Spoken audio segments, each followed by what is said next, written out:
अस्सलामु अलैकुम वरहमतुल्लाहि वबरकातुह।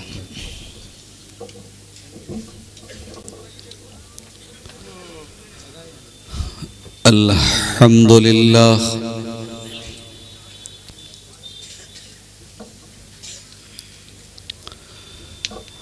नहमदुहु व नस्तईनुहु व नस्तगफिरुह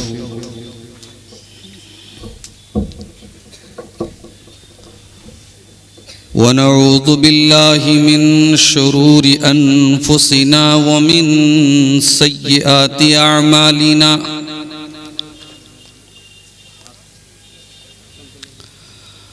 मन यहदिहिल्लाहु फला मुदिल्ल लहु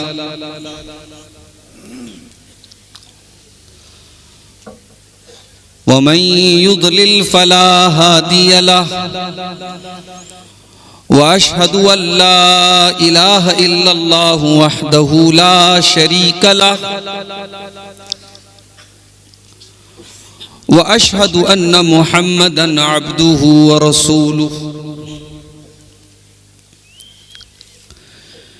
या अय्युहल्लज़ीना आमनुत्तक़ुल्लाह हक़्क़ तुक़ातिही वला तमूतुन्न इल्ला व अंतुम मुस्लिमून।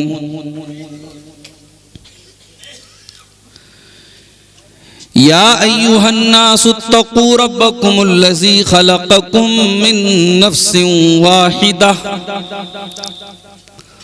वख़लक़ मिन्हा ज़ौजहा वबत्त मिन्हुमा रिजालन कसीरन व निसाअ वत्तक़ुल्लाहल्लज़ी तसाअलून बिही वल अरहाम इन्नल्लाह काना अलैकुम रक़ीबा। या अय्युहल्लज़ीना आमनुत्तक़ुल्लाह वक़ूलू क़ौलन सदीदा युस्लिह लकुम अअमालकुम व यग़फ़िर लकुम ज़ुनूबकुम व मन युतिइल्लाह व रसूलहु फ़क़द फ़ाज़ फ़ौज़न अज़ीमा। अम्मा बअद फ़इन्न ख़ैरल हदीस किताबुल्लाह व ख़ैरल हदी हदी मुहम्मदिन सल्लल्लाहु अलैहि वसल्लम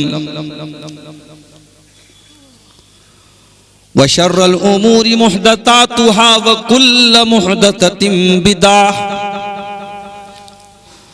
व कुल्ल बिदअतिन दलालह व कुल्ल दलालतिन फिन्नार।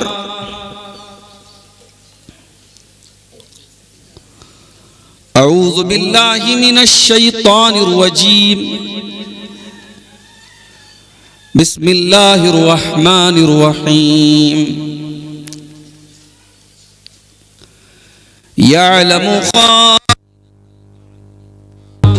सुदूर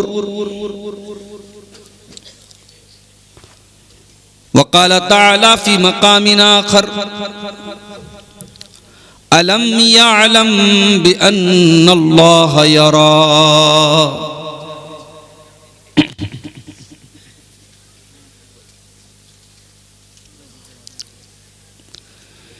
या रब मैं गुनहगार हूँ तौबा क़बूल हो।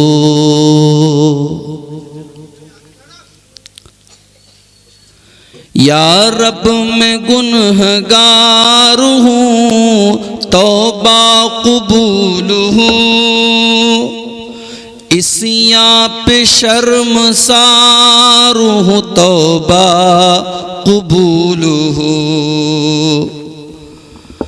जासूस दिल फगार हूँ तौबा क़बूल हो।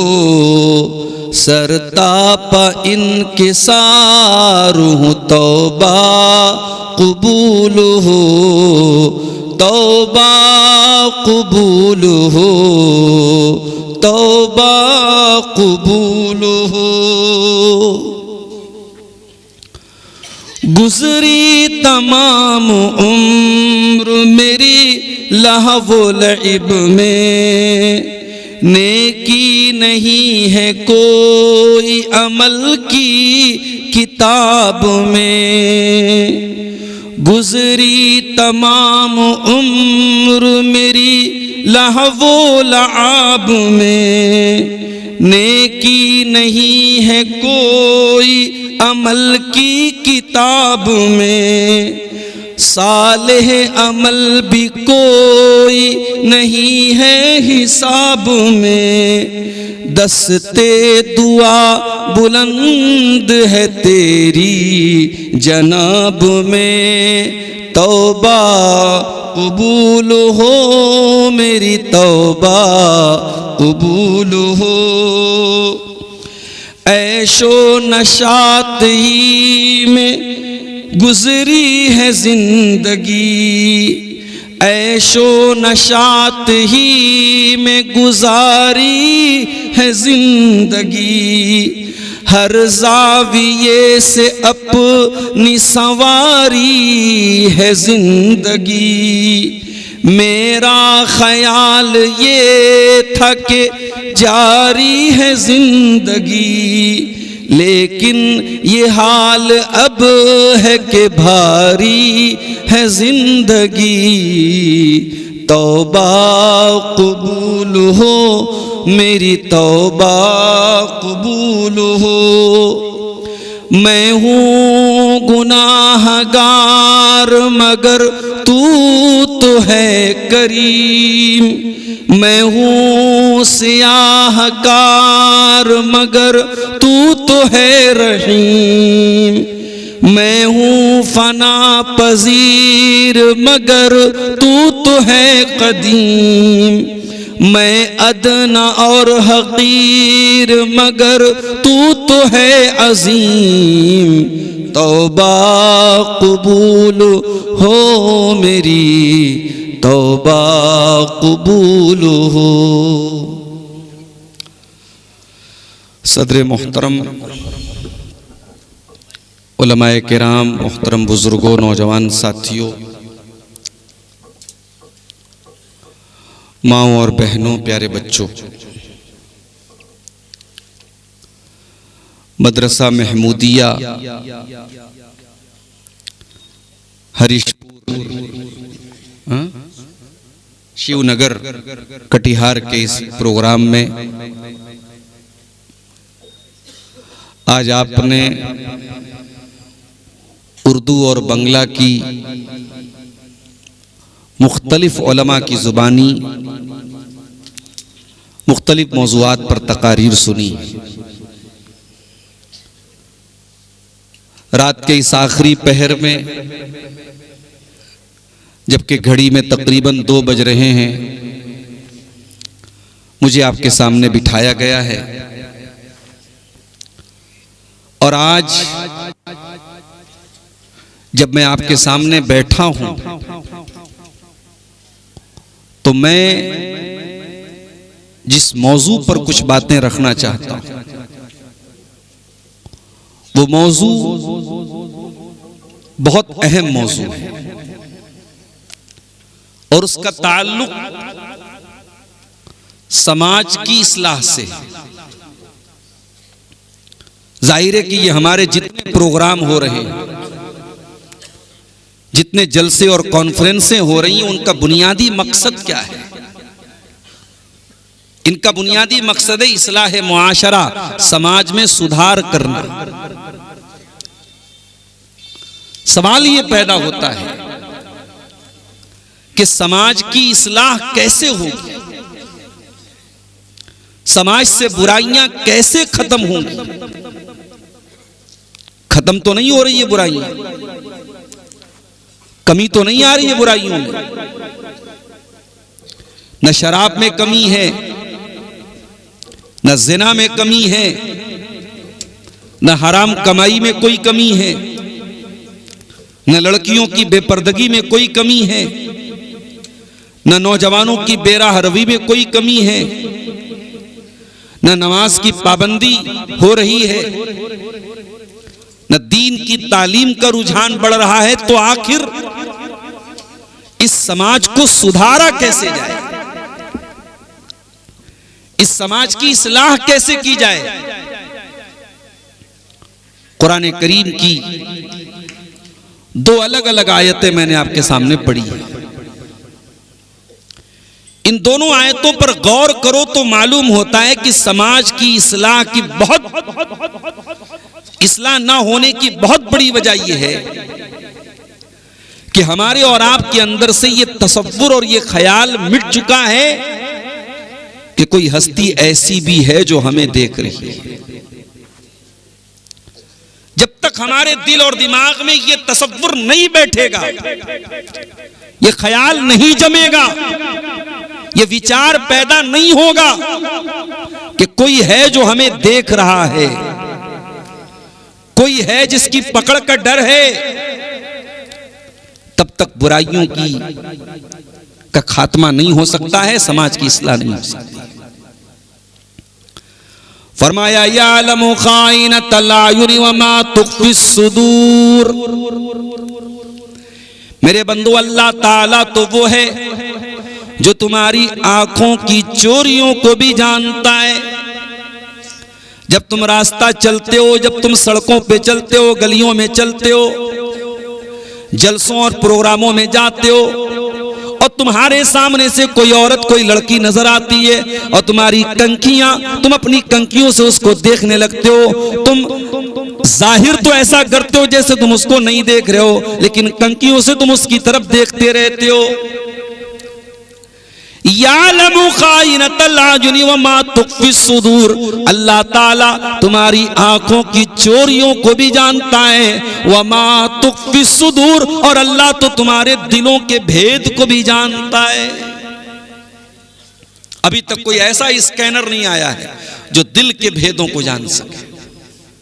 कोई ऐसी अल्ट्रासाउंड मशीन नहीं आई है जो दिमाग के ख्यालात और दिल में चलने वाले ख्यालात को वो सामने लेके आ सके। मगर अल्लाह वो है जो आपकी आंखों की चोरियों को भी जानता है और आपके दिल के अंदर छुपे हुए ख्यालात को भी जानता है। कुरान के 30वें पारे में सूरह अलक में अल्लाह ने फरमाया, अलम यालम बि अन्नल्लाह यरा। ऐ इंसान, क्या तू नहीं जानता कि अल्लाह देख रहा है, अल्लाह को सब कुछ मालूम है। ऐ इंसान, तू अपनी मनमानियां करता चला जा रहा है, तू गुनाह करता चला जा रहा है, तू अल्लाह के रसूल की मुखालफत करता चला जा रहा है। अलम यालम बि अन्नल्लाह यरा, क्या तू नहीं जानता कि अल्लाह देख रहा है। ये जो ख्याल है मेरे प्यारे साथी, अल्लाह देख रहा है, बहुत सारी बुराइयों की जड़ को खत्म करने वाला ये ख्याल है, अल्लाह देख रहा है। कुरान करीम सूरह लुकमान, हजरत लुकमान अपने बच्चे से क्या कहते हैं, ओ दुनिया के वालिदैन, तुम इस बात की शिकायत करते हो कि हमारे बच्चे हमारी बातें नहीं मानते, हमारी नौजवान नस्ल बड़ी हमारी नाफरमान हो चुकी है। जरा गौर करके बताना, तुमने आखिरी टाइम अपने बच्चों को समझाने के लिए, नसीहत करने के लिए, दीन सिखाने के लिए आखिरी टाइम तुमने कब वक्त निकाला था? तुमने आखिरी बार अपने बच्चों को नमाज के लिए कब बोला था? तुमने जवान बेटी को दुपट्टे के लिए कब बोला था? ओ लोगों, तुम्हारे पास जब अपने बच्चों की तरबियत के लिए टाइम नहीं है तो तुम्हें इस शिकायत का कोई हक नहीं है कि हमारे बच्चे हमारी नाफरमानी करते हैं। आपने अपना हक ही अदा नहीं किया, आपको मालूम ही नहीं कि औलाद का हक क्या है आपका। अरे औलाद का हक तो तभी शुरू हो जाता है जब आपकी माँ आपके लिए रिश्ता तलाश करने जाती है, जब आपकी माँ अपने घर में बहू लाने के लिए जब रिश्ता तलाश करने जाती है तो शरीयत तो वहीं से कहती है कि बच्चे का हक तो वहीं से शुरू हो जाता है कि आपके होने वाले बच्चों के लिए एक अच्छी माँ तलाशी जाए। घर वालों को ये वसीयत कर दो, घर वालों को ये समझा दो, जब मेरे लिए रिश्ता तलाश करने जाना, खूबसूरती बाद में देखना, पैसा बाद में देखना, खानदान बाद में देखना, पहले दीनदारी देख करके मेरे लिए बीवी लाना ताकि मेरे होने वाले बच्चों को दीनदार मां मिले। बच्चे का पहला हक तो वहीं से शुरू हो गया। आपकी मां आपके लिए रिश्ता तलाश करने जा रही है, वहीं से आपके होने वाले बच्चों का पहला हक शुरू हो गया।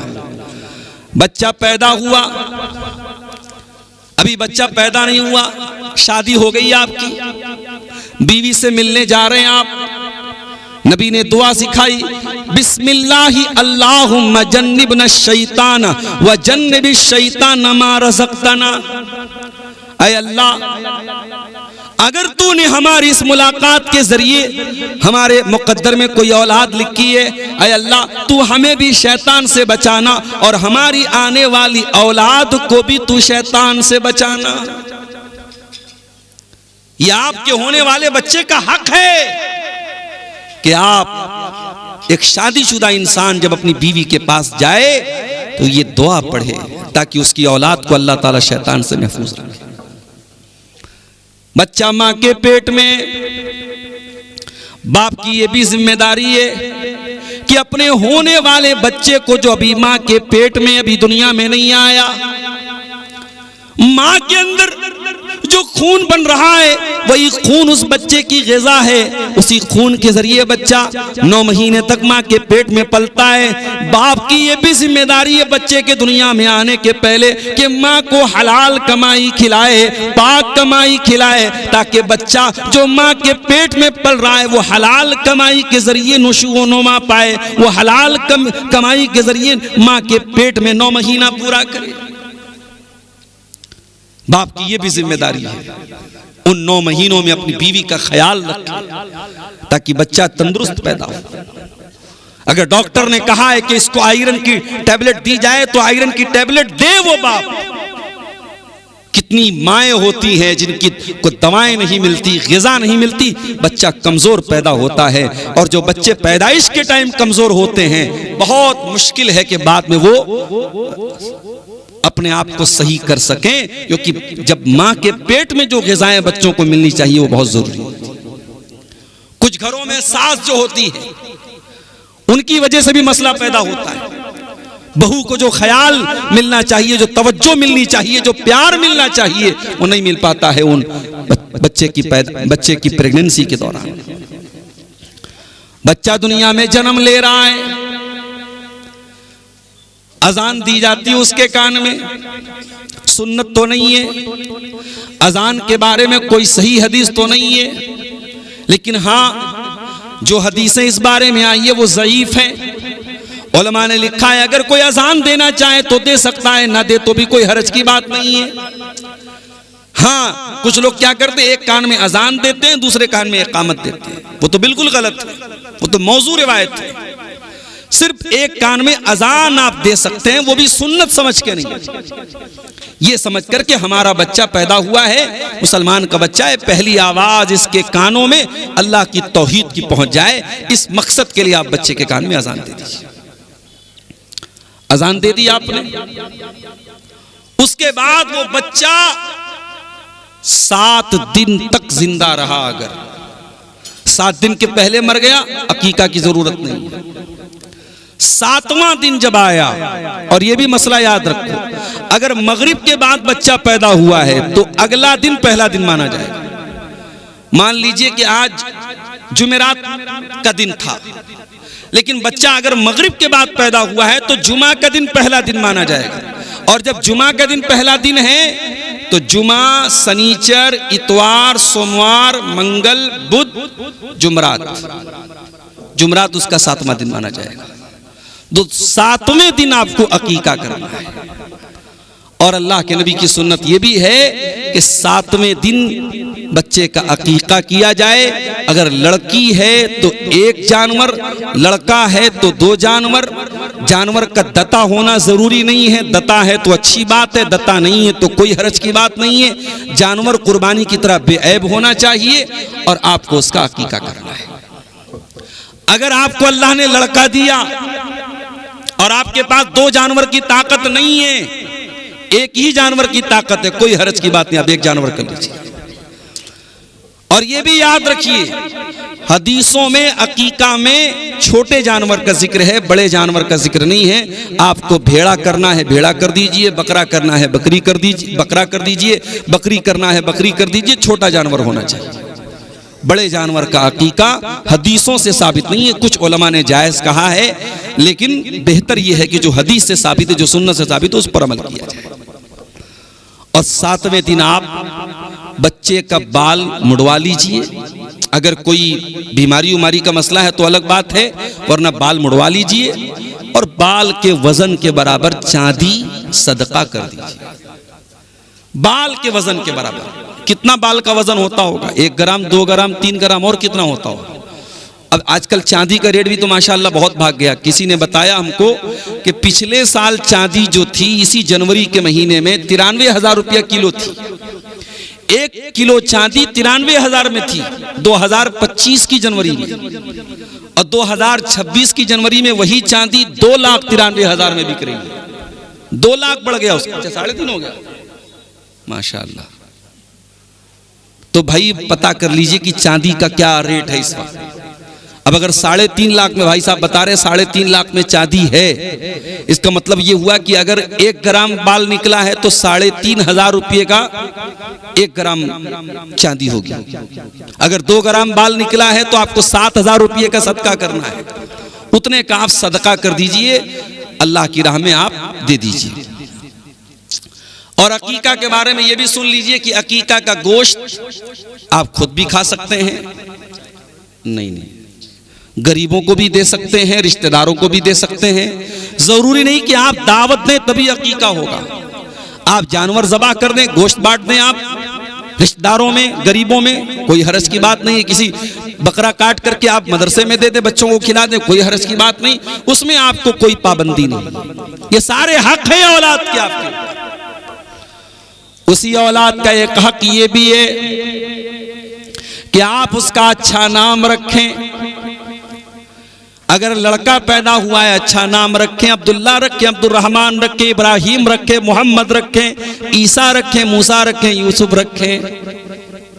नबियों के नाम पर अपने बच्चों का नाम रखें।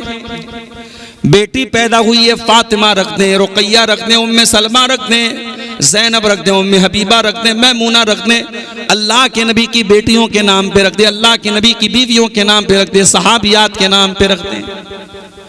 उल्टे सीधे नाम, तुर्की की सीरियलों का नाम और पाकिस्तानी सीरियलों के नाम पर अपने बच्चों का नाम न रखें, जिनकी मीनिंग भी आपको मालूम नहीं है।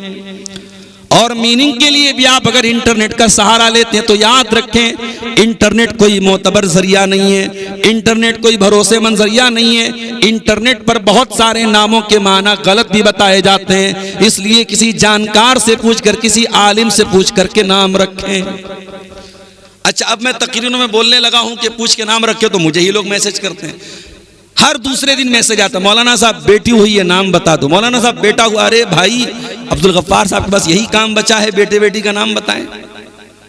और मैसेज का जवाब ना तो उस पर भी लोग नाराज होते हैं, मौलाना साहब बड़े घमंडी हैं, ये हैं वो हैं, जवाब नहीं देते। भाई आदमी के पास दुनिया भर की मसरूफियत है। आप अपनी मस्जिद के इमाम से पूछ लें, अपने मोहल्ले के मौलवी से पूछ लें, कोई हर्ज की बात नहीं, लेकिन किसी आलिम से, किसी जानकार से पूछ करके नाम रखें। अब उस बच्चे को 2 साल तक दूध पिलाना है, यह भी उसका हक है। अगर माँ को कोई प्रॉब्लम नहीं है, माँ को कोई बीमारी नहीं है, तो 2 साल तक वो दूध पिलाए, ये भी बच्चे का हक है। फिर वो बच्चा धीरे धीरे बड़ा हो रहा है, जब वो बच्चा 7 साल का हो जाए, अल्लाह के नबी फरमाते मुरू औलादकुम बिस्सलाति वहुम अबनाउ सबिन, जब तुम्हारे बच्चे 7 साल के हो जाएं उनको नमाज का हुक्म दो, वज़रिबूहुम अलैहा वहुम अबनाउ अशरिन, और 10 साल के हो जाएं तो नमाज न पढ़ने पर उनकी पिटाई करो। और ये भी फरमाया जब तुम्हारे बच्चे 10 साल के हो जाएं, वह फर्रिकू बैनहुम फिल मजाज, अपने बच्चे बच्चियों का बिस्तर अलग अलग कर दो, एक बिस्तर पे बच्चों को, बच्चियों को एक बिस्तर पे न लिटाओ। जिस नबी ने 10 साल के बच्चों को एक बिस्तर पे सुलाने से मना किया है, वो सीमांचल वालों, आज आपके मदरसों में जवान जवान लड़कियां लड़कों के साथ पढ़ रही हैं। माफ करना, इस सिस्टम को बदल दो, ये मुनासिब नहीं है। बहुत ज्यादा दर्जा 3 तक लड़के लड़कियों को साथ में रखो, और दर्जा 3 के बाद जो क्लासें चलती हों, दर्जा 4 की दर्जा 5 की जो क्लासें चलती हों, जब लड़कियां 10-10 साल की 12-12 साल की हो चुकी हों, जवान हो चुकी हों, बालिग हो चुकी हों, अब उन लड़कों को, उन लड़कों और लड़कियों को साथ में पढ़ने की इजाजत देना ये गलत है मेरे प्यारे साथी। और ये भी कान खोल के सुन लो, मैं बार बार सीमांचल के जलसों में ये बात बोल रहा हूं कि आपके यहां जलसों में बहुत ज्यादा इख्तिलात मर्द ज़न होता है। सड़क के ऊपर तकरीर हो रही है, पिंडाल के नीचे जितने लड़के नहीं उससे कहीं ज्यादा लड़के आपको सड़क के ऊपर मिल जाएंगे। पिंडाल के नीचे जितनी औरतें नहीं है उससे कहीं ज्यादा लड़कियां आपको बाजार में मिल जाएंगी। इधर से लड़के भी जा रहे, उधर से लड़कियां भी आ रही हैं। मेरे प्यारे भाइयों, ये बेपर्दगी और बेहयाई का माहौल अगर जलसे में पैदा हो रहा है तो ये बहुत गलत है, बहुत गलत है। इसी सीमांचल का इलाका है टापू का इलाका। अभी वहां एक इलाके, एक प्रोग्राम में मैं गया, छोटा टापू, एक गांव का नाम है छोटा टापू, सुपौल के पास। हमारे मुस्तफा कमाल साहब वहां जाते रहते हैं, क्योंकि ये सीमांचल के बड़े जाने माने, बड़े अच्छी आवाज वाले शायर हैं, ये हर जगह जाते हैं। अब वहां मैंने देखा कि औरतों का कोई इंतजाम नहीं है। रात का प्रोग्राम, औरतों का कोई इंतजाम नहीं। मैंने पूछा कि साहब आप लोग जलसे में औरतों को नहीं बुलाते? उन्होंने कहा मौलाना हम दिन में औरतों का प्रोग्राम अलग कर लेते हैं। औरतों के प्रोग्राम में कोई मर्द की एंट्री नहीं और मर्दों के प्रोग्राम में किसी औरत की एंट्री, वो भी शेरशाबादी लोग। उन्होंने एक सिस्टम बनाया है और इस सिस्टम पर अमल कर रहे हैं, और उनके यहां मैंने देखा कि बेपर्दगी नहीं है। लेकिन कटिहार में, पूर्णिया में, किशनगंज में, अररिया में, ये जो हमारा बेल्ट है, यहां मैं बहुत जम के देखता हूं जलसों में बड़ी बेपर्दगी हो रही है साहब। और वजह क्या है? जलसे में मर्दों औरतों का दोनों का आना और इख्तिलात का होना। भाई हमारे यूपी में भी औरतों का इंतजाम होता है, मुंबई में बड़े बड़े प्रोग्राम होते हैं, औरतें आती है, पता भी नहीं चलता, उनका अलग रास्ता है, अलग पिंडाल है, अलग उनका स्क्रीन लगी हुई है, पता भी नहीं चलता। आपके यहां साहब जैसे ही मैं 12:30 बजे आया हूं गांव में, जैसे ही आया इधर से नौजवान लड़के जा रहे हैं, उधर से लड़कियां आ रही हैं। क्या तमाशा है मेरे भाई, आप गौर कीजिए।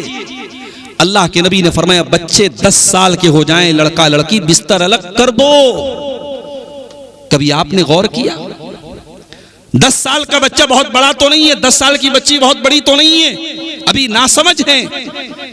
इस्लाम 10 साल की उम्र से बिस्तर अलग करने की तालीम दे रहा है।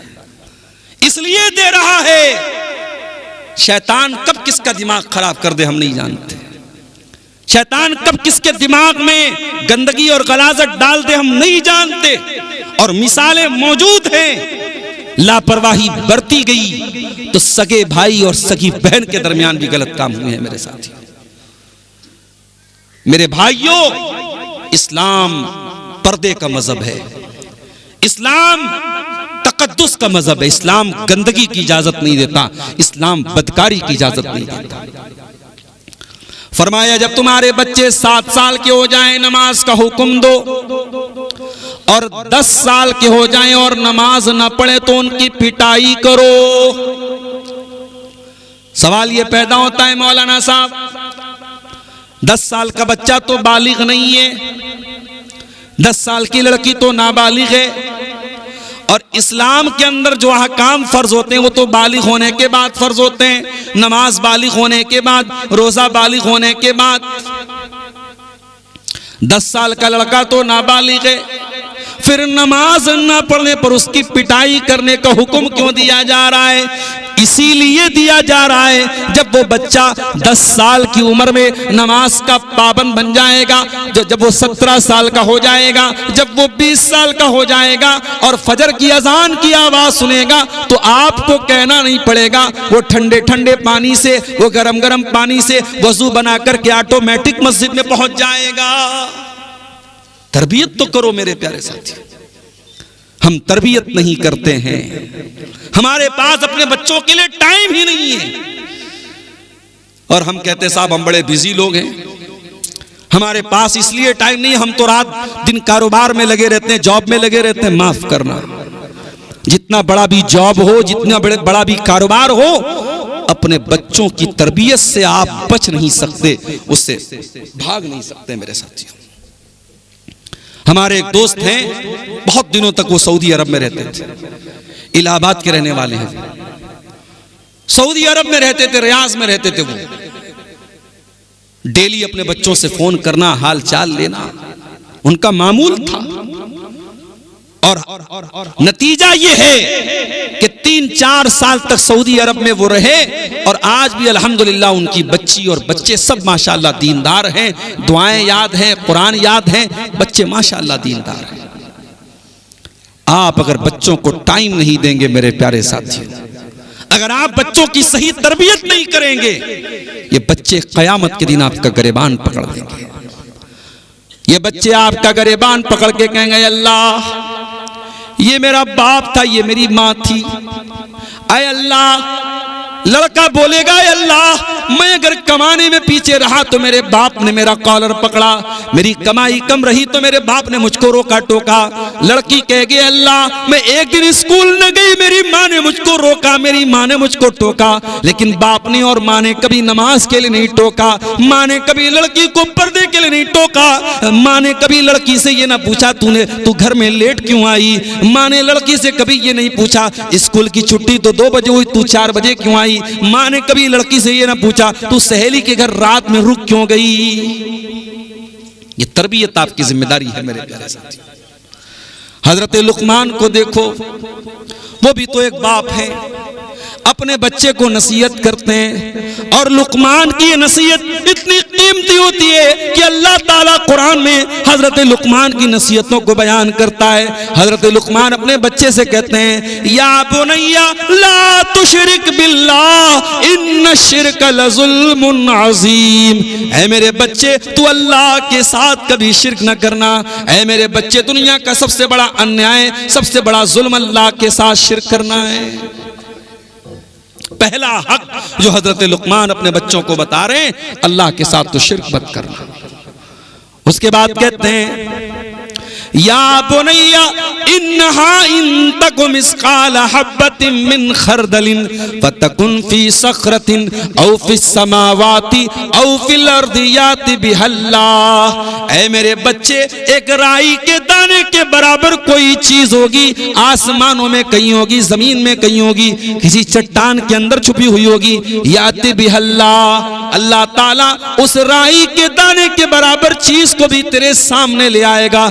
इन्नल्लाह लतीफुन खबीर, अल्लाह ताला बारीक से बारीक चीज की खबर रखने वाला है। लुकमान के जैसे बाप बनो मेरे प्यारे साथी। बाप बनना है। हजरत अब्दुल्लाह बिन मसूद को देखो, रात में तहज्जुद की नमाज पढ़ रहे हैं और सूरह कहफ की तिलावत कर रहे हैं। और सूरह कहफ पढ़ते पढ़ते अब्दुल्लाह बिन मसूद इस आयत पर पहुंचते हैं। अल्लाह फरमाता है, फवजदा फीहा जिदारन युरीदु अन यनक़द्द फअक़ामा क़ाल लौ शि'त लत्तख़ज़्त अलैहि अजरा। हजरत मूसा अलैहिस्सलाम और हजरत खज़िर अलैहिस्सलाम जब दोनों एक गांव में गए और गांव वालों से उन्होंने खाना मांगा, गांव वालों ने खाना देने से इनकार कर दिया। वो दोनों बेचारे थके हारे बैठ गए। वहां दोनों ने देखा कि एक दीवार गिरने वाली है। हजरत खज़िर खड़े हुए और उन्होंने दीवार को ठीक कर दिया, दीवार को ठीक कर दिया।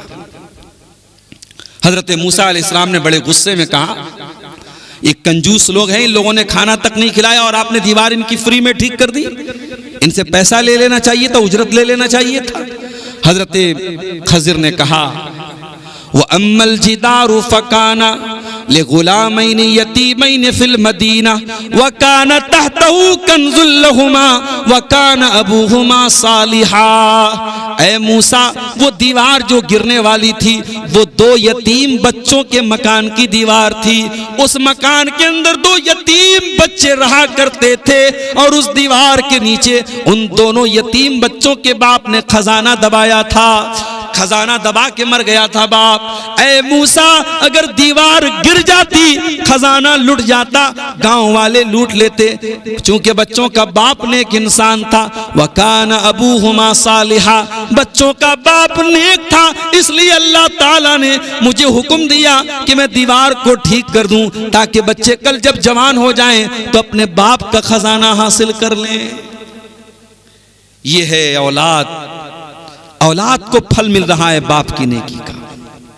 जो बाप नेक होगा वो जायदाद बना के जाए चाहे ना जाए, वो बैंक में बैलेंस छोड़ के जाए या ना जाए, वो जमीनें और जायदादें छोड़ के जाए चाहे ना जाए, अगर बाप नेक है उसकी नेकी का फल उसके बच्चों को जरूर मिलेगा। मेरे प्यारे साथियों, हजरत अब्दुल्लाह बिन मसूद कुरान की यही आयत पढ़ रहे थे। यही आयत पढ़ते पढ़ते रोने लगते हैं और सलाम फेर के अपने बच्चे की तरफ देख के कहते हैं, मिन अजली का या बोनैया, है मेरे बच्चे, रात का सन्नाटा है, तेरा बाप तहज्जुद की नमाज पढ़ रहा है। ऐ मेरे बच्चे, तेरा बाप तेरे लिए नमाज पढ़ रहा है, तेरा बाप तेरे लिए तहज्जुद की नमाज पढ़ रहा है, ताकि कल तेरे काम आ जाए तेरे बाप की नेकियां। ऐ मेरे बच्चे, देख मूसा अलैहिस्सलाम के दौर में बच्चों को उनके माँ बाप की नेकी काम आई। ऐ मेरे बच्चे, तेरा बाप तेरे लिए इतनी मेहनत कर रहा है। हम और आप जब तक नेक नहीं बनेंगे, हमारे बच्चों की दुनिया नहीं बन सकती। मेरे प्यारे साथियों, हम और आप अपने बच्चों से बहुत प्यार करते हैं। हम कहीं अच्छी जगह घूमने जाते हैं, बच्चों को लेके जाते हैं, किसी अच्छे होटल का खाना खाते हैं, बच्चों को सोचते बच्चों को भी खिला दें हम। छोटे छोटे बच्चे हमारे होते हैं तो वो और ज्यादा हमें अजीज होते हैं। क्या हम नहीं चाहेंगे कि हम अपने बच्चों को जन्नत में भी लेके जाएं? अगर हम चाहते हैं कि अपने बच्चों को जन्नत में लेके जाएं तो हमें अपने बच्चों की अच्छी तरबियत करनी पड़ेगी। मेरे प्यारे साथियों, कुरान कहता है, वल्लज़ीना आमनू वत्तबअतहुम ज़ुर्रिय्यतुहुम बिईमानिन अलहक़ना बिहिम ज़ुर्रिय्यतहुम वमा अलतनाहुम मिन अमलिहिम मिन शै। जो ईमान वाले हों और उनकी औलाद भी उनके नक्शे कदम पे चलने वाली हो, औलाद भी उनके पीछे पीछे चलने वाली हो, तो अल्लाह फरमाता है हम माँ बाप को भी जन्नत में दाखिल करेंगे और औलाद को भी जन्नत में दाखिल करेंगे। हम विद फैमिली, परिवार के साथ उनको जन्नत में दाखिल करेंगे। दुआ करो मेरे प्यारे साथियों कि अल्लाह हम सबको परिवार के साथ जन्नत में दाखिल कर दे। नबियों ने परिवार के साथ जन्नत में जाने की दुआएं मांगी। हजरत इब्राहिम अलैहिस्सलाम दुआ करते हैं, रब्बि जअलनी मुकीमस्सलाति व मिन ज़ुर्रियती रब्बना व तक़ब्बल दुआ। परवरदिगार, तू मुझे भी नमाज कायम करने वाला बना और मेरी औलाद को भी नमाज कायम करने वाला बना। और कुरान में अल्लाह ने अपने नेक बंदों की दुआ बयान की, रब्बना हब लना मिन अज़वाजिना व ज़ुर्रिय्यातिना क़ुर्रत आयुन वजअलना लिलमुत्तक़ीना इमामा। ऐ परवरदिगार, हमारे बीवी बच्चों को हमारी आंखों की ठंडक बना दे और हमें मुत्तकियों का इमाम बना दे। औलाद की तरबियत करो मेरे प्यारे साथियों, यह हक है औलाद का आपके ऊपर। गर्दन पकड़ लेगी आपकी औलाद अगर आपने उसका हक अदा नहीं किया। मैं कहता हूं, बच्चा यतीम वो नहीं है जिसके माँ बाप दुनिया से चले जाएं। उससे बड़ा यतीम तो वो बच्चा है, माँ है, बाप है, मगर तरबियत नहीं करते, वो बच्चा अपने माँ बाप के रहते हुए यतीम है। मेरे साथी, अरबी का एक शायर कहता है, लईसल यतीमु मन इंतहा अबवाहु मिन हम्मिल हयाती व खल्लफाहु जलीला। अरे यतीम वो नहीं है जिसके माँ बाप उसको छोड़ के चले गए हों। इन्नल यतीम हुवल्लज़ी तल्का लहू उम्मन तखल्लत व बम मशगूला। अरे यतीम तो वो बच्चा है जिसकी माँ के पास उसके लिए टाइम नहीं, जिसके बाप के पास उसके लिए फुर्सत नहीं। समाज की इस्लाह अगर करना है मेरे प्यारे साथियों, हमें अपनी औलाद की तरबियत पर ध्यान देना पड़ेगा। अपनी औलाद के अंदर यह तसव्वुर पैदा करना पड़ेगा, अल्लाह देख रहा है। और जब तक यह तसव्वुर नहीं पैदा होगा, समाज से करप्शन नहीं खत्म हो सकता, समाज से बुराइयां नहीं खत्म हो सकती।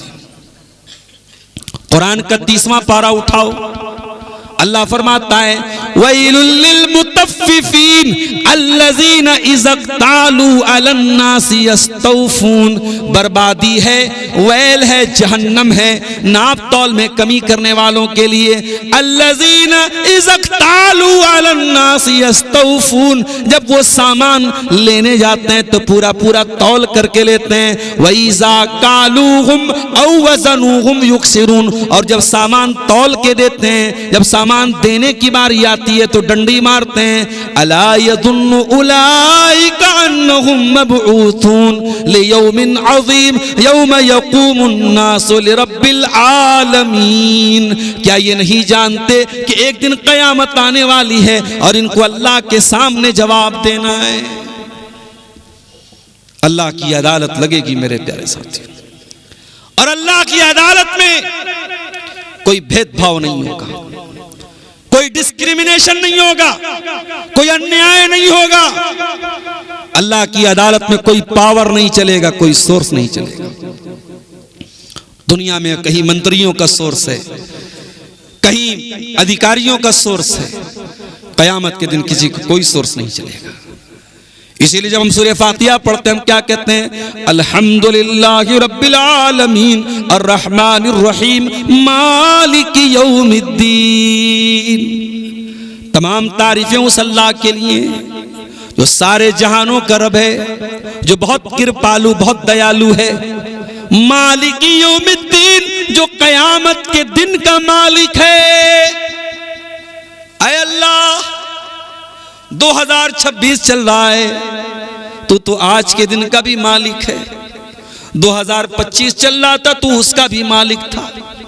ऐ अल्लाह फिर ये कहने की क्या जरूरत, मालिक यौमिद्दीन, तू कयामत के दिन का मालिक है। इसलिए कि दुनिया में अल्लाह ने थोड़ी बहुत हुकूमत तो दुनिया वालों को भी दे रखी है। कोई किसी देश का प्रधानमंत्री है, कोई किसी राज्य का मुख्यमंत्री है, कोई कहीं का राष्ट्रपति है, कोई कहीं का हुक्मरान है। दुनिया में तो थोड़ा बहुत पावर अल्लाह ताला ने अपने बंदों को दे रखा है, मगर कयामत के दिन अल्लाह ताला किसी के हाथ में कोई पावर नहीं देगा। अल्लाह ताला फरमाएगा लिमनिल मुल्कुल यौम, ऐ मेरे बंदो आज किसके हाथ में पावर है, आज किसके हाथ में किंगडम है, आज किसके हाथ में राजशाही है, आज किसके हाथ में बादशाहत है। सारी दुनिया खामोश, सारे मंत्री खामोश, सारे राष्ट्रपति खामोश, सारे राजा महाराजा खामोश। अल्लाह खुद ही आवाज देगा लिल्लाहिल वाहिदिल क़हार। मेरे बंदो आज पावर मेरे हाथ में, आज हुकूमत मेरे हाथ में है, आज सल्तनत मेरे हाथ में, आज फैसला चलेगा तो मेरा चलेगा। कयामत के दिन अल्लाह का फैसला चलेगा और अल्लाह के फैसले में कोई भेदभाव नहीं चलेगा मेरे साथ, कोई अन्याय नहीं होगा अल्लाह के फैसले। कयामत के दिन अल्लाह एक तराजू रखेगा, उस तराजू का नाम मीजान है। मीजान, वो तराजू कैसा होगा? फरमाया कयामत के दिन जब इंसाफ का तराजू रखा जाएगा, फला तुज़लमु नफ्सुन शैया, तो उस तराजू में किसी के साथ कोई अन्याय नहीं होगा। वह इनकाना मिस्काला हब्बतिन मिन खरदलिन अतैना बिहा व कफा बिना हासिबीन। मेरे बंदो एक राई के दाने के बराबर भी तुम्हारा कोई अमल होगा, अल्लाह के तराजू पर सामने आ जाएगा।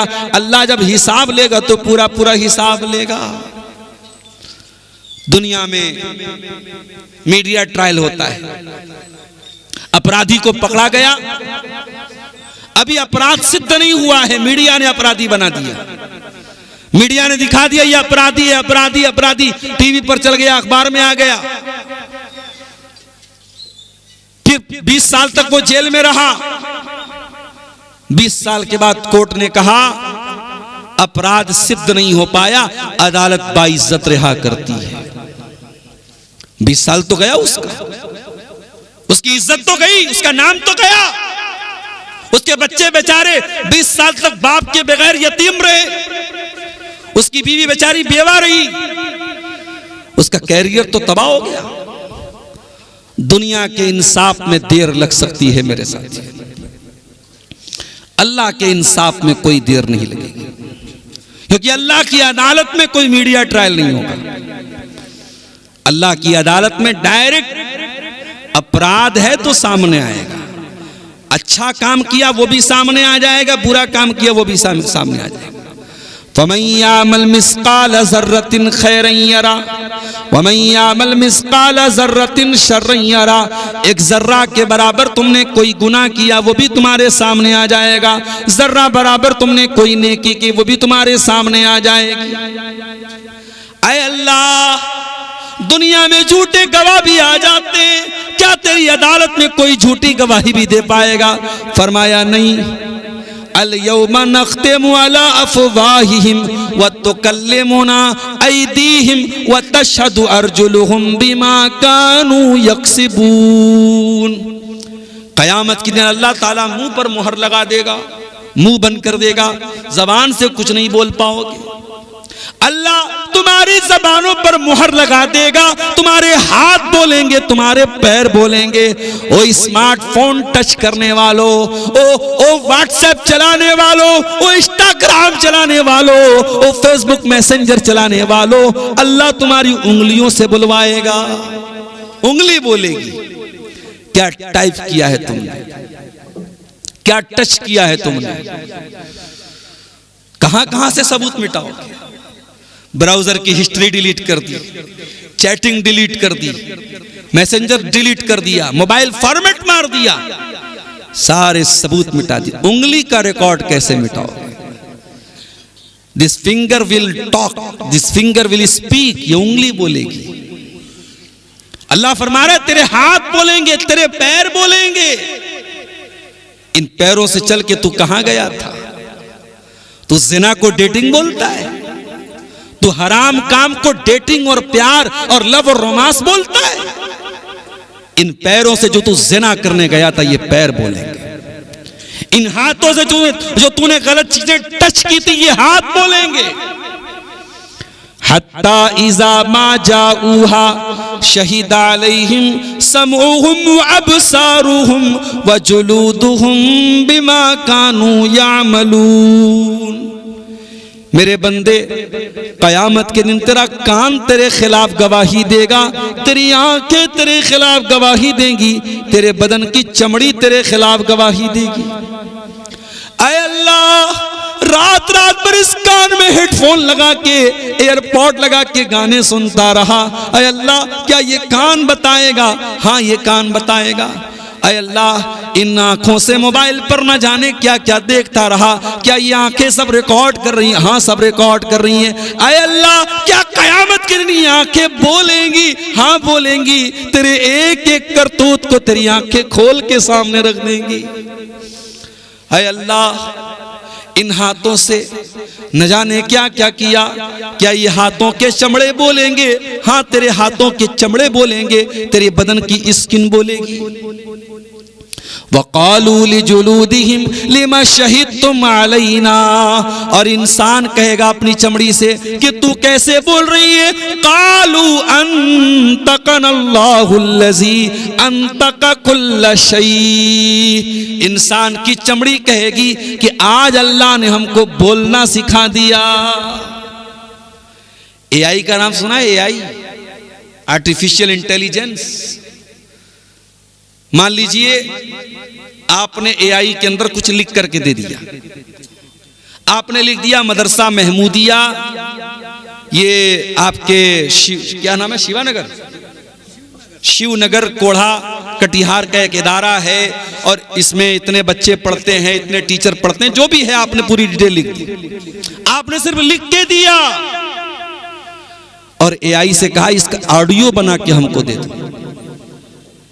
एआई ने ऑडियो बना के दे दिया। भाई साहब, ये पोस्टर जो मेरे सामने रखा है, ये पोस्टर जो है, इसको मैं एआई का बहुत माहिर नहीं हूं, लेकिन मैं भी अगर चाहूं तो इस पोस्टर को अभी 2 मिनट के अंदर सेम पोस्टर मैं एआई पर लेके जाऊंगा और यहाँ कटिहार की जगह बनारस, उससे बोल दो कटिहार को बनारस कर दो, और यहाँ डॉक्टर अब्दुल गफ्फार सलफी है, यहाँ पे आप सैयद मेराज रब्बानी कर दो। जो भी चेंजिंग बोलूंगा 2 मिनट के अंदर सेम पोस्टर एआई चेंज कर देगी। ये एआई क्या है? जैसे हमारा दिमाग काम करता है, हमारे अंदर सोचने समझने की सलाहियत है। अब ये एक नई टेक्निक आई है कि मशीन के अंदर भी सोचने समझने की सलाहियत है। मशीन भी सोच रही है और आप जैसा उसको ऑर्डर देंगे वो सोच करके वैसा पूरा कर देगी। इसको बोलते एआई, आर्टिफिशियल इंटेलिजेंस।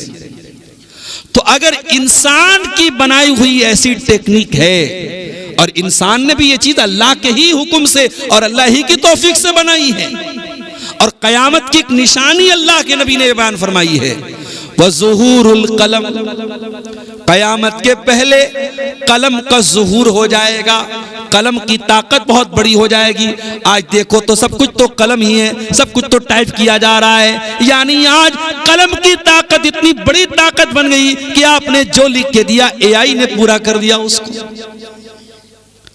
तो इसका मतलब यह हुआ कि अगर इंसान की बनाई हुई टेक्निक अगर इतनी आगे जा सकती है, और इंसान को बनाने वाला अल्लाह है, और इंसान के दिमाग को बनाने वाला अल्लाह है, और इंसान को सोचने समझने की सलाहियत देने वाला अल्लाह है, तो उस अल्लाह के लिए कौन से मुश्किल बात है कि वो कयामत के दिन हमारे बदन की स्किन से, हमारी चमड़ी से वो गवाही दिलवाएगा, और हमारे बदन की चमड़ी गवाही देगी।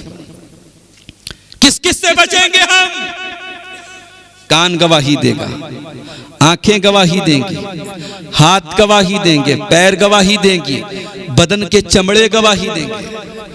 ऐ अल्लाह, कोई ऐसा भी गुनाह मैंने किया था, बंद कमरे में था, अंधेरा था, लाइट ऑफ थी, किसी ने नहीं देखा, ऐ अल्लाह क्या उस गुनाह की भी पकड़ होगी?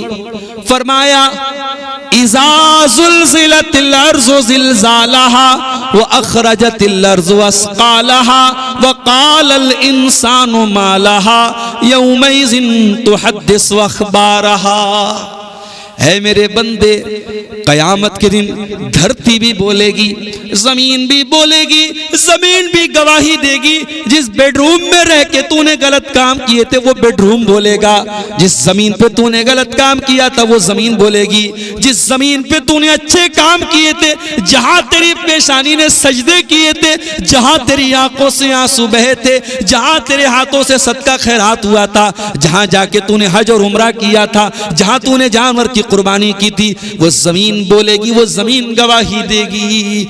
इज़ा ज़ुल्ज़िलतिल अर्ज़ु ज़िल्ज़ालहा व अख़रजतिल अर्ज़ु अस्क़ालहा व क़ालल इंसानु मा लहा यौमइज़िन तुहद्दिसु अख़बारहा। जमीन गवाही देगी, जमीन बोलेगी।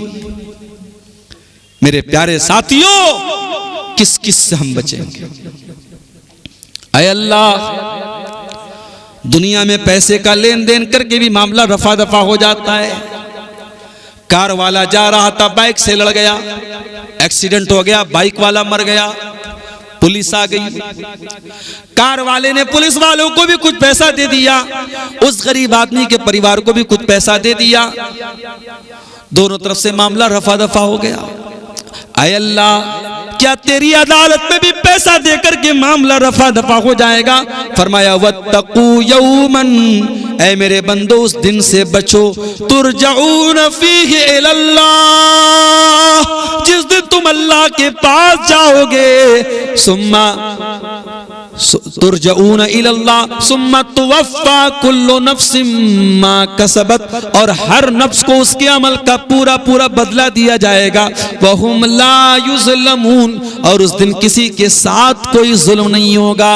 दूसरी जगह फरमाया ला युख़ज़ु मिन्हा अदलु वला हुम युनसरून, कयामत के दिन कोई बदला नहीं दिया जाएगा, कोई फिदिया नहीं दिया जाएगा, किसी के बदले किसी को नहीं पकड़ा जाएगा। उस दिन से डरो मेरे प्यारे साथियों। जब तक ये डर नहीं पैदा होगा, बुराई नहीं खत्म हो सकती। हजारों साल पहले एक खूबसूरत नौजवान था, घर के अंदर अकेला था, उसकी घर के अंदर एक खूबसूरत औरत भी थी। औरत भी जवान थी और ये जो मर्द था ये भी जवान था, खूबसूरत भी था और उस लड़की का, उस औरत का गुलाम था। ये गुलाम की हैसियत से रहता था। उस औरत ने घर के सारे दरवाजे बंद कर दिए और अपने गुलाम से कहा मेरी बाहों में आ जा। वो गुलाम वहां का रहने वाला भी नहीं था। उस औरत, वो गुलाम तो नहीं था लेकिन उस घर में गुलाम की तरह, खादिम की तरह रहता था। वो नौजवान परदेसी था। परदेसी को बहुत सारी बातों का डर नहीं होता है। इंसान को अपने वतन में जितना अपनी इज्जत का लिहाज रहता है, परदेश में नहीं रहता है। वो परदेश में भी था। वो नौजवान उस औरत के अंडर में रहता था। गुलाम तो नहीं था लेकिन गुलाम की हैसियत से था। औरत उसकी मालकन थी, उसकी आका थी। औरत खुद बुला रही थी और घर के सारे दरवाजों को भी औरत ने बंद कर दिया था। कोई कैमरा भी नहीं लगाता, कोई पकड़ने वाला भी नहीं था। कुरान नक्शा खींचता है, वरावदतहुल्लती हुवा फी बैतिहा अन नफ्सिही वगल्लकतिल अबवाब।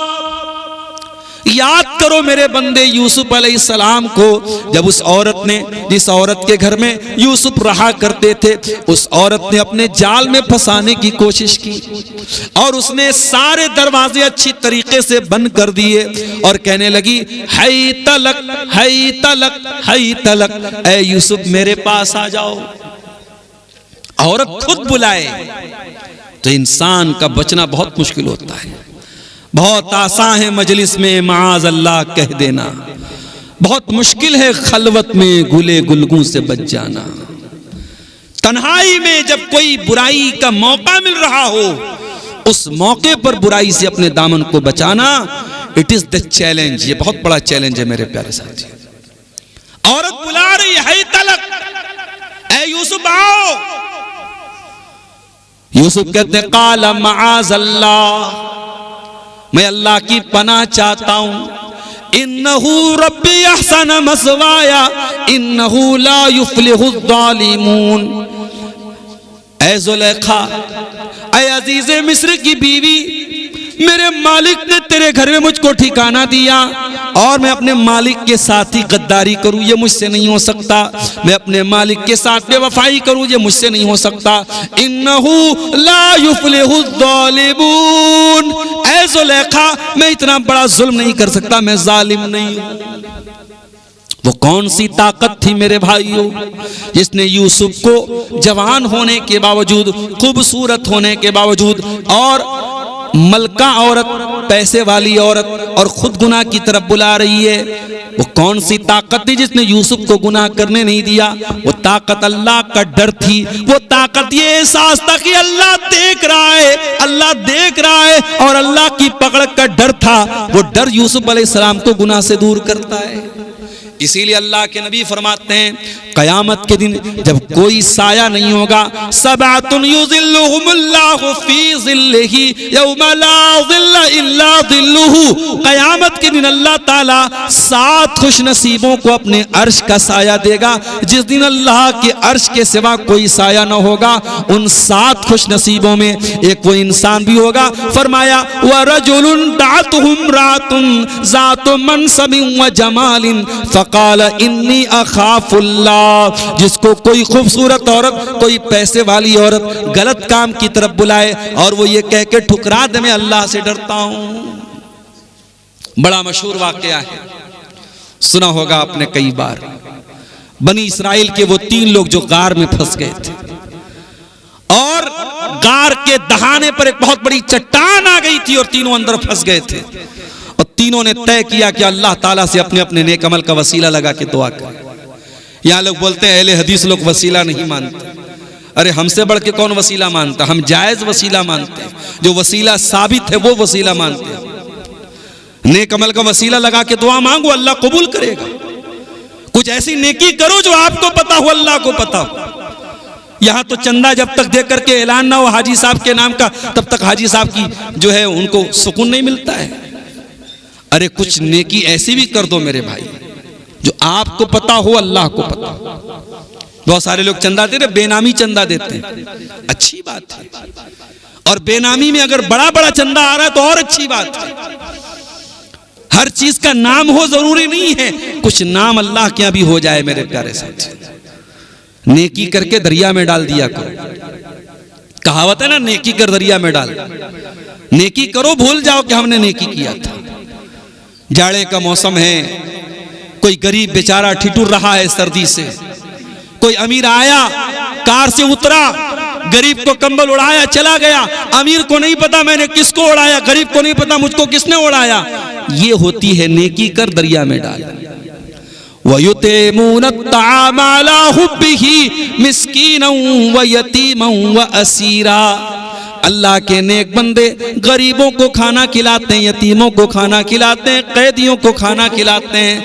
इन्नमा नुतिमुकुम लिवजहिल्लाह। और कान खोल के सुन लो, जब वो गरीबों को खाना खिलाते हैं तो कैमरे से फोटो नहीं खिंचवाते हैं, वो गरीबों को खाना खिला के उनकी इज्जत नहीं लूटते हैं। वो कहते हैं हम तो तुम्हें अल्लाह के लिए खिला रहे हैं। ला नुरीदु मिनकुम जज़ाअन वला शुकूरा। हमें तुमसे कोई बदला नहीं चाहिए, हमें तुमसे कोई शुक्रिया नहीं चाहिए। कुछ ऐसी भी नेकी करो मेरे भाई, जिसका वसीला लगा के अल्लाह से मुसीबत में दुआ मांग सको। तो बनी इस्राइल की जो 3 लोग थे उनमें से एक ने कहा था, अय अल्लाह, मेरी एक चचा की लड़की थी, मेरी एक चचाजाद थी, चचा की लड़की थी, मैं बहुत मोहब्बत करता था। एक मर्द एक औरत से जितनी मोहब्बत कर सकता है मैं उससे करता था, लेकिन नाजायज मोहब्बत करता था, उसको पाना चाहता था। मोहब्बत कब जायज होती है? मोहब्बत तब जायज होती है जब वो निकाह के जरिए हो, वरना मोहब्बत के नाम पे जितना भी आई लव यू बोल करके मैसेज कर दिया जाए वो मोहब्बत एक ढकोसला है और कुछ नहीं। जब मोहब्बत नाजायज होती है तो महबूब के ऊपर तेजाब भी फेंकने पर मजबूर करती है। मोहब्बत जब नाजायज होती है तो अपने महबूब ही के टुकड़े करके ड्रम के अंदर बांधने पर मजबूर करती है। और मोहब्बत जब सही होती है मेरे साथियों तो इंसान जिंदगी भर अपनी बीवी की एक एक डिमांड को पूरा करता है, जिम्मेदारी समझ के पूरा करता है, जो जायज मोहब्बत होती है। उसने कहा अल्लाह, मैं मोहब्बत करता था अपनी चचा की लड़की से, पाना चाहता था उससे, हासिल करना चाहता था उससे। गांव में सूखा पड़ा, मेरे पास मदद मांगने के लिए आई। मैंने कहा कि मैं मदद करूंगा, एक शर्त पर करूंगा, तुम्हें अपनी इज्जत मेरे हवाले करनी पड़ेगी। ऐ अल्लाह, उस लड़की की मजबूरी का फायदा मैंने उठाना चाहा और 100 दीनार पर मैंने इज्जत का सौदा किया। लड़की मजबूर थी, तैयार हो गई। और ऐन मौके पर ऐ अल्लाह, जब मैं उस लड़की के साथ गलत काम करने वाला था, जब जिना करने वाला था, हराम काम करने वाला था, ऐन मौके पर लड़की कहती है इत्तकिल्लाह, ऐ अल्लाह के बंदे अल्लाह से डर, वला तफुज़ल खातम इल्ला बिहक़्क़िही, और अंगूठी को मत खोल मगर उसके हक के साथ, मुहर को मत खोल मगर उसके हक के साथ। ऐ मेरे चचा के बेटे, मैं तेरे निकाह में नहीं हूं, मैं तेरे लिए हराम हूं, मुझे टच ना करना, मेरे करीब ना आना। अल्लाह से डर, अल्लाह से डर। ऐ अल्लाह, जब उस लड़की के मुंह से मैंने तेरा नाम सुना मैं डर गया, मैं कांप गया। ऐ अल्लाह, मैं वहां से हट गया। ऐ अल्लाह, अगर तू जानता है कि तेरे डर से मैंने ये काम किया है, ऐ अल्लाह हमारी मुसीबत को तू दूर कर दे, हमारी मुसीबत को आसान कर दे। अल्लाह के नबी फरमाते हैं कि अल्लाह ने उसकी दुआ को सुना और चट्टान थोड़ी सी खिसक गई, और बाकी 2 लोगों ने और दुआ की तो चट्टान पूरी तरीके से खिसक गई। अगर आप अल्लाह का डर अपने अंदर पैदा कर लें मेरे साथियों, हम और आप अपने अंदर अल्लाह का डर पैदा कर लें तो मुसीबतें भी टल सकती हैं, परेशानियां भी टल सकती हैं। लेकिन आज मसला यही है, हमारे पास गुफ्तार तो है, किरदार नहीं। हम गुफ्तार के गाजी हैं, बातें तो बहुत बड़ी बड़ी, अमल नहीं है हमारे पास। हजरत उमर फारूक का दौर देखो, उमर फारूक रात में गश्त कर रहे हैं, एक लड़की की आवाज उनके कानों में पहुंचती है। लड़की अपनी माँ से कहती, माँ लड़की से कहती है, बेटी उठ करके दूध में पानी मिला दे। बेटी सुबह हमको दूध बेचने जाना है तो दूध में पानी मिला दे। लड़की की माँ कहती है, लड़की कहती है, अम्मी जान क्या आपने नहीं सुना अमीरुल मोमिनीन उमर फारूक का ऑर्डर आया है, दूध में पानी मिलाना अपराध है, क्या आपने ये फरमान नहीं सुना है? कहा बेटी मैंने सुना है, लेकिन ये रात का सन्नाटा है, उमर कहाँ हमको देखने वाला है, उमर तो अपने घर में आराम कर रहे होंगे। कहा अम्मी जान अगर उमर हमको नहीं देख रहे, उमर का रब तो हमको देख रहा है, उमर के रब से तो डरिए। लड़की की माँ चुप हो गई। हजरत उमर ने मकान नंबर नोट कर लिया, घर आए, सारे बच्चों को बुलाया, ऐ मेरे बच्चों, मैं एक लड़की की आवाज सुन के आया। मैं नहीं जानता कि वो कितनी खूबसूरत है, उसका घर कैसा है, खानदान कैसा है, मैं नहीं जानता। इतना जानता हूं कि वो लड़की दीनदार है, अल्लाह से डरने वाली है, और मैं उस लड़की को अपने घर की बहू बनाना चाहता हूं। क्या तुम में से कोई है जो उसे निकाह करेगा? हजरत उमर के एक बेटे थे जिनका नाम आसिम था, हजरत आसिम बिन उमर। उन्होंने कहा कि ठीक है अब्बा जान मैं निकाह कर दूंगा। अल्लाह अकबर। उस जमाने के लड़के भी बड़े अजीब थे, आज के लड़के तो माशा अल्लाह। अभी एक साहब हमसे कहने लगे मुंबई के अंदर कि उनके लड़के को किसी लड़की से प्यार हो गया। अब लड़का जिद कर लिया कि मैं शादी करूंगा तो उसी लड़की से करूंगा। माँ बाप ने पहले जिद सोचा कि समझाएं बुझाएं, लड़का नहीं माना, आखिर में उसी से शादी किया। शादी हुई 1-2 साल के बाद लड़के को समझ में आया दूर के ढोल बड़े सुहाने। वो शादी के पहले जितने बड़े बड़े ख्वाब वो लड़की दिखाती थी, शादी के बाद पता चला कि सब फर्जी चीजें थी। तो ये चल रहा है आजकल के दौर में। लड़कों का मेयार भी यही है कि लड़की खूबसूरत बिल्कुल अप्सरा के जैसी हो, चाहे वो दीनदार हो चाहे ना हो, चाहे इज्जतदार हो चाहे ना हो, हयादार हो चाहे ना हो, वो सूरत पर मरने वालों। हजरत उमर का बेटा पलट करके ये नहीं पूछता अब्बा जान लड़की की शक्ल एक बार दिखा दीजिए। अब्बा ने कह दिया कि लड़की दीनदार है, मैं दीन की गारंटी लेके आया हूं। लड़का तैयार हो गया, निकाह हो गया, और इतनी नेक थी वो लड़की कि उसी लड़की के खानदान से, उसी की नस्ल से आगे चल करके एक इंसान पैदा हुए, एक शख्सियत पैदा हुई जिनका नाम उमर बिन अब्दुल अजीज रहमतुल्लाह अलैह है, जिनको उमर सानी कहा जाता है। हजरत उमर की नस्ल से वो थे और हजरत उमर के तरीके पर चलने वाले थे। मेरे प्यारे साथी, अल्लाह का डर अगर पैदा हो जाए, अल्लाह की पकड़ का डर पैदा हो जाए, तो ऐसी लड़कियां भी हमें समाज में नजर आती है मेरे साथी। और आगे बढ़ी, हजरत उमर ही का वाकया है। रात का सन्नाटा है, हजरत उमर गश्त पे निकले हुए हैं। एक मकान से एक औरत के रोने की आवाज आती है। वो अरबी के अशार पढ़ रही है, ततावल हाज़ल लैलु वस्वद्दा जानिबुहु व अरक़नी अल्लाह हबीबा उलाइबुहु। वो औरत रो रो के कहती है कि ये रात बड़ी लंबी है, ये रात बड़ी काली है, मेरा महबूब मेरे साथ नहीं है कि मैं अपने महबूब के साथ खेल सकूं, अपने महबूब के साथ मैं दिल लगी कर सकूं। फवल्लाहि लौलल्लाहु अन्नी उराक़िबुहु लहर्रका हाज़ा सरीरु जवानिबुहु। अल्लाह की कसम अगर मुझे अल्लाह का डर न होता तो इस बिस्तर, इस चारपाई के चारों पाए हिल रहे होते और कोई गैर मर्द इस चारपाई पर आज सो रहा होता। मतलब ये हुआ कि वो औरत शौहर से दूर थी, शौहर उसका मैदान जंग में गया हुआ था और औरत को अपने शौहर की याद आ रही थी और वो रो रही थी और ये अशार पढ़ रही थी। हजरत उमर के दिल पर बड़ा असर हुआ इन अशार का। वो घर आए और उन्होंने अपनी बेटी हजरत हफ्सा से पूछा। कभी कभी ऐसा मसला आता है, लेडीज ही से पूछना पड़ता है। हजरत उमर ने अपनी बेटी से पूछा, जो उनकी बेटी भी हैं और अल्लाह के नबी की बीवी भी, हम सबकी माँ भी हैं, उम्मुल मोमिनीन भी हैं। कहा, ए हफ्सा ये बताओ औरत शौहर के बगैर मैक्सिमम कितने दिन तक रह सकती है?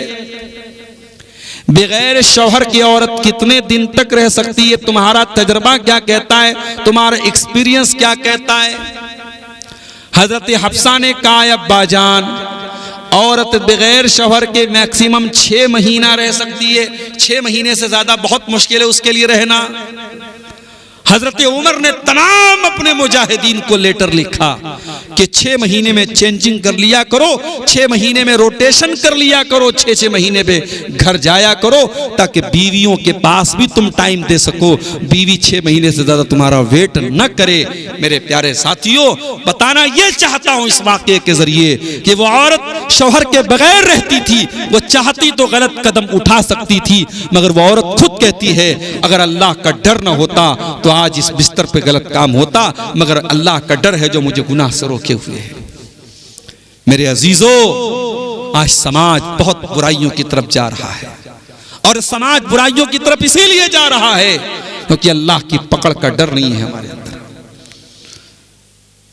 जब तक ये डर हमारे अंदर पैदा नहीं होगा, समाज की दिशा और दशा नहीं बदलेगी, समाज की तस्वीर नहीं बदलेगी। मेरे साथियों, नबी के दौर में गुलाम को भी अल्लाह का डर होता था। वाकया सुनिए, तकरीर के आखिरी पॉइंट पर पहुंच रहा हूं। हजरत अब्दुल्लाह इब्न उमर का बड़ा मशहूर वाकया है, कई बार बयान भी कर चुका हूं तकरीरों में। अब्दुल्लाह इब्न उमर रज़ी अल्लाह तआला अन्हु सफर पे जा रहे थे, बहुत जोरों की उनको भूख और प्यास लगी थी। एक चरवाहे पर नजर पड़ी जो बहुत सारी बकरियों को लेके जा रहा था। अब्दुल्लाह बिन उमर ने कहा कि ऐ चरवाहे, किसी एक बकरी का दूध दूह करके मुझको पिला दे, बहुत भूखा प्यासा हूं। चरवाहा कहता है माफ कीजिए, ये बकरियां मेरी नहीं है, मैं तो चरवाहा हूं, ये मेरे मालिक की बकरियां हैं और मालिक की इजाजत के बगैर मैं आपको दूध नहीं दे सकता। अब्दुल्लाह इब्न उमर ने सोचा बड़ा ईमानदार लग रहा है, दूध तक देने को तैयार नहीं है, मालिक की बकरियां हैं, इसकी ईमानदारी का इम्तिहान लेते, इसकी परीक्षा लेते। कहा अच्छा ये बताओ, एक काम करो, एक बकरी मुझे बेच दो, मैं बकरी का दूध भी पी लूंगा, बकरी ज़बा करके गोश्त भी खा जाऊंगा, मालिक पूछे तो बता देना कि भेड़िया खा गया था, और मैं तुमको पैसा भी दे देता हूं, मालिक भी खुश, तुम भी खुश, मैं भी खुश। चरवाहा कहता है अब्दुल्लाह इब्न उमर, बहुत अच्छा रास्ता आपने बता दिया, मैं भी खुश, आप भी खुश, मालिक भी खुश, मगर एक सवाल का मुझको जवाब दे दीजिए, फ़अैन अल्लाह, कल क़यामत का दिन होगा, अल्लाह की अदालत होगी, अल्लाह पूछेगा कि तूने अपने मालिक के साथ बेवफाई क्यों की, तूने अपने मालिक के साथ गद्दारी क्यों की, तूने अपने मालिक का हक क्यों मारा, तूने अपने मालिक से झूठ क्यों बोला, तूने चंद पैसों के लिए अपने मालिक के भरोसे का खून क्यों किया। फ़अैन अल्लाह, ये मुझे बता दीजिए, फिर अल्लाह कहाँ गया, मैं अल्लाह को क्या जवाब दूंगा। हजरत अब्दुल्लाह इब्न उमर की आंखों में आंसू आ गए। कहा चरवाहे, तेरे दिल में अल्लाह का इतना डर मैं देख करके हैरान हूं, ये बता के तू किसका गुलाम है। उसके मालिक का नाम पूछा, मदीना आए और मालिक का पता लगाने के बाद उसकी कीमत अदा कर दी और उस गुलाम को आजाद कर दिया। और आजाद करने के बाद कहते हैं कि ऐ चरवाहे, आज तेरे इस एक जुमले ने तुझे दुनिया की गुलामी से आजाद कर दिया, और मुझे उम्मीद है कि कल क़यामत के दिन जहन्नम की आग से भी आजाद कर देगा तेरा ये जुमला। फ़अैन अल्लाह, अल्लाह कहां गया। हम और आप भी अपने दिल से पूछें, जब शैतान गलत काम की तरफ लेके जाए, जब नमाजें आपकी छूट जाएं, जब गलत काम की तरफ आपके कदम बहके, तो अपने आप से ये सवाल करो, फ़अैन अल्लाह, अल्लाह कहां गया। अल्लाह को क्या जवाब देंगे मेरे साथियों। एक बहुत बड़े ताबई थे जिनका नाम रुबैया इब्न खैसम था, बहुत अल्लाह के नेक बंदे थे। अब्दुल्लाह बिन मसूद इनको देख के कहा करते थे, अगर अल्लाह के नबी तुम्हें देख लेते तो बहुत मोहब्बत करते थे, इतने नेक आदमी थे।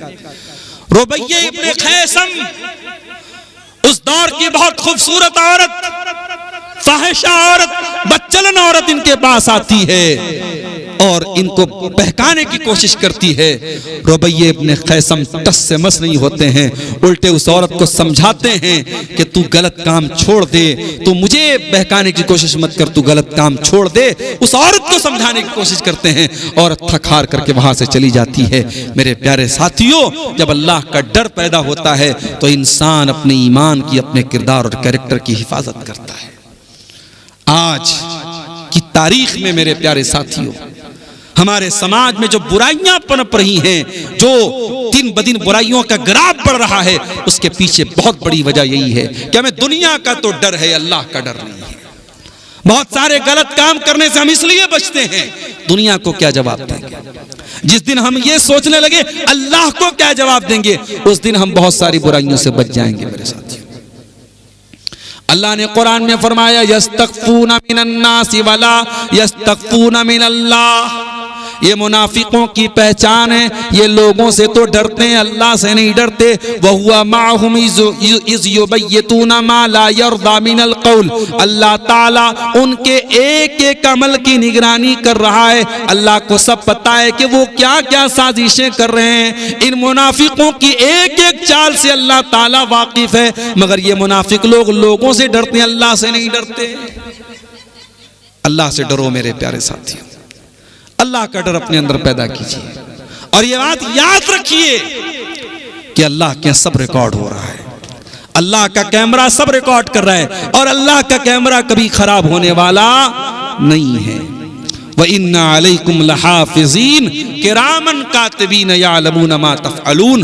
अल्लाह के फरिश्ते सब रिकॉर्ड कर रहे हैं, आपका हमारा सबका एक एक अमल रिकॉर्ड हो रहा है। और अमल तो बहुत दूर की बात है, मा यल्फ़िज़ु मिन क़ौलिन इल्ला लदैहि रक़ीबुन अतीद। हमारी ज़बान से जो अल्फाज निकलते हैं वो अल्फाज भी मेरे प्यारे साथियों रिकॉर्ड किए जा रहे हैं। और क़यामत के दिन जब ये रिकॉर्डिंग ओपन होगी, अल्लाह पूछेगा कि मेरे बंदे ये तेरा अमल है, ये तेरा अमल है। इक़रा किताबका कफ़ा बिनफ़्सिकल यौमा अलैका हसीबा। मेरे बंदे ये तेरी किताब है, तू खुद अपनी किताब पढ़ के बता दे तेरे साथ क्या मामला होना चाहिए।